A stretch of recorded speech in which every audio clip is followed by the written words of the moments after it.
여러분 안녕하세요. 구독과 좋아요 부탁드리고요. 상장한 지 얼마 안 된 기업들을 리뷰하고 있습니다. 이번 영상에서는 근래 페이스F 주가가 좀 많이 하락을 했는데 이전 영상에서 제가 언급했던 내용들과 더해서 이번에 새롭게 나온 이야기들을 좀 추가해보고 앞으로의 주가가 좀 어떻게 될지는 모르겠지만 어떤 이슈가 있고 또 어떤 이슈가 해결이 돼야 주가가 오를 수 있을지에 대한 이런저런 썰을 풀어보는 시간입니다. 네. 다만 저의 주관적인 생각이 좀 담겨 있다 보니까 혹시 저와 다르게 페이스F를 해석하고 계신 분이 계시다면 댓글 남겨주시면 제가 또 참고해 보겠습니다. 저와 다른 생각일 수 있으니까 네, 그렇게 재밌게 봐주시면 될 것 같습니다. 네. 일단 이전 영상들에서 제가 언급했던 페이스에이프 관련 내용들이 있는데 그 내용들 보시면 기업 인사이트를 넓히는 데 도움 되실 거라고 보고요. 다들 이젠 아시겠지만 페이스에이프의 주가가 좀 약세를 보이고 있는 이유 중에서 가장 큰 건 이 원래 부분의 매출이 좀 정체되어 있다는 건데 원래는 정체였죠. 근데 이젠 하락을 한 느낌이 없지 않아 있어서 이 부분을 충족시켜주지 않는 한 주가가 반등하기는 좀 어려울 것 같고 제가 주가가 7달러, 8달러일 때도 회사가 현재 적정 가치인 것 같다고 이야기를 했던 적이 있는데 이 지금도 사실은 제가 볼 때 거의 비슷합니다. 이 원래 부분의 정체성 그리고 성장성 그리고 이 원래 부분이 가지고 있는 페이스에이프의 미래가 분명히 있기 때문에 성장을 못하고 있다는 건 이 장기적으로 전망해서 굉장히 안 좋은 부분이고 원래는 페이세이프가 이 원래 부분의 매출의 감소를 어떤 식으로 이야기했냐면 프로리그가 중단되어서 베팅이 불가능했고 그렇기 때문에 매출이 줄 수밖에 없었다라고 이야기했거든요. 근데 그건 우리가 듣기에도 충분히 납득할 수 있는 이유였다고 봅니다. 그래서 저도 당연하겠지만 코로나가 좀 없어지고 백신을 맞고 프로리그가 재개가 되면 매출이 오르겠구나라고 생각을 하고 있었습니다. 실제로 4분기에는 매출이 좀 오를 거라고 언급이 되었던 적도 있고요. 다만 이 일부 유럽 국가의 규제 때문에 이게 좀 상쇄가 되어서 오히려 매출이 정체가 되어 있는 느낌인데 어쩔 수 없지만 이 스크릴이나 네텔러의 근본적인 문제 극복이 좀 필요한 상태인 것 같습니다. 베팅 부분이 미국에서는 굉장히 빠르게 증가하고 있다고 하지만 여기에만 믿고 있기에는 조금 아쉬운 부분이 분명히 있죠. 더 많은 사용처 그리고 더 많은 국가 여러모로 더 많은 지불 이런 것들이 적용이 돼야 될 것 같고 아니면 암호화폐 쪽으로 아예 더 확장을 하든지 여러모로 좀 네, 많은 가능성을 염두에 둬야 할 것 같고요. 그 부분을 빼면 페이세이프는 적당히 잘 성장하고 있습니다. 제가 특히 이퀘시 부분의 성장을 강조했는데 이 이퀘시가 그냥 시간이 지나면 지날수록 성장할 거라고 보고요. 우리가 편의점에서 게임사 캐시 구입하듯이 미국에서도 금융 서비스에 조금 친하지 않은 아무래도 연령대가 좀 영향이 있을 거라고 보는데 주로 EKC가 사용이 되는 곳들이 게임 쪽 그리고 이 연령이 어린 친구들이 쓰는 곳들이 많다 보니까 그 부분에서 이 페이팔과 조금 반대 의미로 이 결제 시장이 커지면 커질수록 현금 결제를 담당하는 부분이 없어질 수 없기 때문에 당연하게도 그 성장성을 좀 흡수할 거라고 보고 있고요. 걱정이 없습니다. 저는 이 부분은 사실은 진짜 걱정이 없고 그냥 시간이 지나면 알아서 올라줄 거라고 생각을 합니다. 근데 다만 우리가 알고 있는 그 문제, 이 원래 부분을 좀 깊게 들여다볼 필요가 있는데 일단 이 네텔러와 스크릴을 이해하시면 도움 될 것 같은데 스크릴은 기본적으로 어 환전하고 이체하고 암호화폐 관련 그리고 그 중에서도 네 베팅 관련 사업이 가장 중요한 서비스라고 보시면 되는데 굉장히 많은 국가에서 사용을 할 수 있다는 게 장점이고요. 가장 큰 장점이자 네, 정체성이라고 보시면 됩니다. 근데 그 중에서 온라인 도박 관련된 사업이 굉장히 큰 거고요. 은행 계좌로 이체하고 송금하고 환전하는 네, 굉장히 빠르게 할 수 있고 수수료가 거의 없는 서비스라고 보시면 됩니다. 최근에는 암호화폐 관련 사업을 굉장히 열심히 하고 있는 중입니다. 전 오히려 이 부분을 더 열심히 해야 된다고 보고 있습니다. 단기간 내로 매출을 좀 반등하려면 이거밖에 없다라고 생각을 하고 있습니다. 네. 장점이 뭐냐? 그러면 사람들이 왜 이 스크릴이 좋아 쓰고 있냐라고 보면 일단 빠르다는 게 제일 중요한 것 같습니다.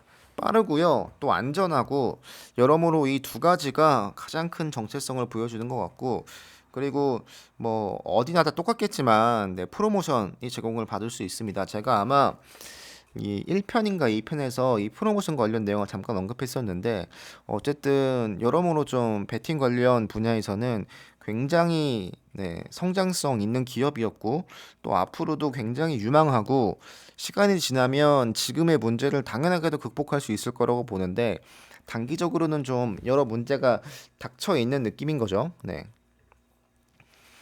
아쉬운 점은 미국에서 굉장히 잘 되고 있다고 언급을 매 분기마다 이렇게 하고 있지만, 네, 실제로는 다른 지역에서 좀 마이너스가 나고 있는 상황인 거죠. 그래서 이 내용을 좀 자세히 언급해주면 좋을 텐데, 그게 없는 건 좀 아쉽습니다. 네, 궁금증이 좀 많습니다. 스크릴에서 과연 베팅 부분은 어느 정도 매출을 차지하고 있는지, 또 국가별로는 어떤지, 이런 정보를 뭐 알려주지 않겠지만 당연하게도 이 상장사가 아니기 때문에 네, 이 스크린의 네텔러가 그래도 이런 부분에 대한 언급이 좀 많이 없는 건 어느 정도는 아쉬운 부분이긴 합니다. 네.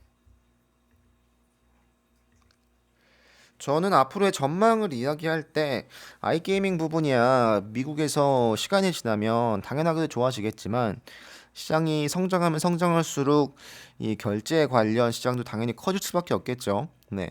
근데 앞으로 제가 기대하고 있는 부분은 암호화폐나 여행이나 금융 서비스 부분인데 저는 개인적으로 암호화폐랑 여행 부분을 중요하게 꼽습니다.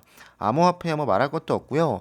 이 여행 부분이 굉장히 좀 열심히 하고 있는 부분이었는데 회복이 될 것 같았지만 최근에 근래 여행주도 좀 안 좋고 여러모로 좀 염두해야 할 부분이 많습니다. 이 전자화폐, 그러니까 어, 전자지갑 부분이 이 스크린의 네텔러가 어느 한 국가에서 굉장히 중점을 두고 서비스하는 게 아니고 굉장히 여러 국가에서 환전하고 이체하고 하는 걸 추구하기 때문에 글로벌적으로 코로나가 좀 완화가 되지 않는다면 여기서의 매출을 기대하는 게 사실은 쉽지 않습니다. 네. 어느 한 국가에 집중이 되어 있다면 어느 그 국가가 코로나가 좀 없어진다면 조금 기대할 수 있는 부분이 분명히 있겠지만 이 여행 부분이나 아니면 이 여행 관련 산업으로 본다면 아무래도 좀이 글로벌한 네, 코로나 완화가 되지 않는다면 여기서의 매출 증가가 기대할 수 없을 것 같고 다만 장기적으로는 저는 이 규제를 통한 이 매출의 감소를 이 여행 부분이 좀 상쇄해 줄 거라고 보고 있습니다. 네텔러에 대한 정보인데요. 2000년도에 전 세계 이 베팅 부분의 85%를 차지하는 지불 솔루션이었다고 하고요.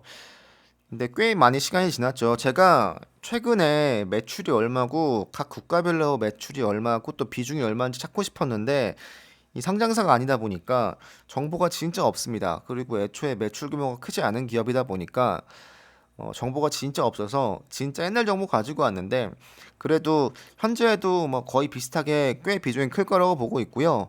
그 당시에는 회사 수익의 95%가 온라인 게임 관련 부분이었다고 합니다. 네. 그래서 지금도 꽤 많겠죠. 네. 굉장히 많은 비중일 거라고 보고 있고 예전에 이슈가 있었는데 네텔러가 이 사업 철수로 인해서 2006년도에 2억 4천만 달러의 수수료 수익이었던 게 2010년도에 6,100만 달러로 감소해 한 적이 있다고 합니다. 거의 4분의 1이 된 건데 이때 당시에도 사업 철수나 뭐 규제나 이런 걸 통해서 일했던 건데 이때도 감소했었고 지금도 뭐 이때와는 조금 다르긴 하지만 어쨌든 매출이 감소한 이유는 네. 사업에 대한 좀 대외적인 변수가 분명히 있다라는 걸 말씀드리고 싶고 제가 왜 여행 부분을 계속 강조하고 있냐면 진짜 좋습니다. 이게 어, 코로나 때문에 영향도 분명히 있었겠지만 이 여행 관련 파트너십을 통해서 관련 사업을 꽤 열심히 네, 하려는 모습을 보여주는데 제가 이전 영상에서 올렸던 거 캡처해서 가져왔습니다. 네, 이 항공사 뭐 발권이나 관련 비용에 대한 처리에 대한 내용인데요. 이 고객이 여행을 하기도 전에 미리 결제했던 금액을 송금해 줬다고 합니다. 이 서비스가 있는데요. 이게 굉장히 의미가 있는 게 우리가 여행에 대한 결제를 뭐 일주일 전에 하지 않잖아요. 보통은 몇 개월 전에 하는데 그 대금이 여행이 끝나고 나서 어느 정도 기간이 지나야 대금이 지급이 될 거잖아요. 그 실제 그 지불한 업자한테요. 근데 이 페이세이프의 파트너십을 통하면 현금이 왔다 갔다 하는 서비스다 보니까 이게 가능할 거라고 보는데 여행을 하기도 전에 이미 선정산을 해준다고 합니다. 굉장히 획기적이고 이 고객사 입장에서는 이 현금 관리가 굉장히 용이해지고 현금 흐름이 극대화되는 서비스인데 물론 굉장히 큰 규모의 업체들만 가능하겠죠. 하루에도 굉장히 많은 규모의 자금 회전이 되는 기업들만 가능하겠지만 그럼에도 불구하고 분명히 현금 결제 솔루션이 가지고 있는 장점이 분명히 있고요. 이건 코로나 때 이슈였는데 제가 올해 여름쯤에 올렸던 영상입니다. 네. 코로나로 인해서 여행 관련 산업이 고위험 업종이 되었다고 하는데 왜냐하면 취소가 굉장히 많았고 변수가 많아서 이 비용을 미리 정산해 주는 게 사실 어려웠다고 합니다. 그러니까 빨리 정산하는 것도 어려웠다고 하고요. 그래서 정산 기간이 굉장히 길었다고 하는데 이거는 에어비앤비나 여러 가지 여행 관련 플랫폼들도 비슷합니다. 네. 페이세이프보다는 훨씬 더 긴데요. 에어비앤비는 24시간이 지나면 호스트에게 대금을 지급한다고 하고요. 여러모로 알리페이나 페이팔이나 여러 가지 서비스들이 길면 일주일 정도 걸리는 경우가 있거든요. 근데 페이세이프 같은 경우는 어쨌든 이 결제들을 현금으로 지불할 수 있기 때문에 오프라인 결제가 조금 더 활성화되고 많은 사람들이 이용할 수 있다면 여기에 대한 이 대금이 지급되기까지의 시간을 줄일 수 있는 거다 보니까 앞으로는 충분히 이 여행 관련 산업에서 장점을 좀 많이 보여줄 수 있을 거라고 생각을 하고 있고, 네, 뭐 다양한 사업들을 좀 하고 있습니다. 네, 여행 관련 프로그램을 런칭하기도 하고요. 네, 그러고 있습니다. 관련 기업 중에서 페이오니아라는 기업이 있는데 이 기업도 스펙 상장을 했고요. 주가가 뭐 7달러대를 찍다가 현재 8점 몇 달러대로 다시 반등을 했는데 실적이 나쁘지 않았습니다. 근데 이 기업이 이 기능적으로만 본다면 페이세이프의 전자 지갑들하고 크게 다르진 않습니다. 물론 일치하진 않으나 그럼에도 불구하고 어느 정도 비슷한 부분이 있고 근데 이 기업은 매출이 좋습니다. 실적도 좋고요. 그래서 물론 이 스펙 상장했지만 10달러 아래 간 건 좀 아쉽긴 하지만 여러모로 좀 성장을 꾸준히 하고 있는 기업인데 이 기업처럼 만약에 페이세이프도 지금 지불 관련 그리고 온라인 오프라인 그리고 커머스 관련 이쪽으로 좀 많이 확장을 한다면 매출이 좀 안정적으로 성장할 것이라고 보고 있고요. 네. 이 페이오니아도 뭐 글로벌한 기업으로서 이 환전하고 이체하고 이런 거는 얼추 비슷한 면이 좀 있어서 확인해 보시면 좋을 것 같고 다만 지금 페이스에이프의 좀 문제 아닌 문제는 베팅 부분의 매출이 정확히 얼마인지 스크릴이나 네텔러에서 베팅 부분의 매출이 얼마인지 정확히 공개가 되지 않았고 국가별로 얼마인지도 공개가 되어 있지 않았지만 그럼에도 불구하고 매출의 비중이 좀 크기 때문에 어쩔 수 없이 여기서 영향이 좀 있다 보니까 이걸 극복할 수 있는 다양한 프로그램이나 서비스가 좀 나와서 이걸 상쇄해 준다면 매출이 오르지 않을까라는 생각을 갖고 있는데 하다 보니까 되게 잡다한 이야기를 했네요. 네, 그렇습니다. 진짜 썰이었고요. 어떻게 될지는 모르겠으나 일단은 전반적인 상황은 이렇습니다. 네. 규제가 사실 풀릴 리가 없잖아요. 하고 있는 규제를 이게 뭐 풀어주거나 이 규제를 통해서 매출이 늘어날 리가 사실 없습니다. 그렇기 때문에 빠르게 그 외적인 서비스를 추가하는 것밖에 없고 이번 실적 발표에서는 오프라인 결제를 좀 추가한다는 내용이 나왔거든요. 그래서 오프라인 결제로 추가하는 방법밖에 없습니다. 그래서 단기간은 힘들겠지만 그런 방향으로 좀 페이스에이프가 갔으면 좋겠다는 생각을 갖고 있습니다. 네. 이 내용은 여기서 마치고요. 더 좋은 내용이 있으면 페이스에이프 내용을 좀 가져오겠습니다. 여러분들 감사합니다.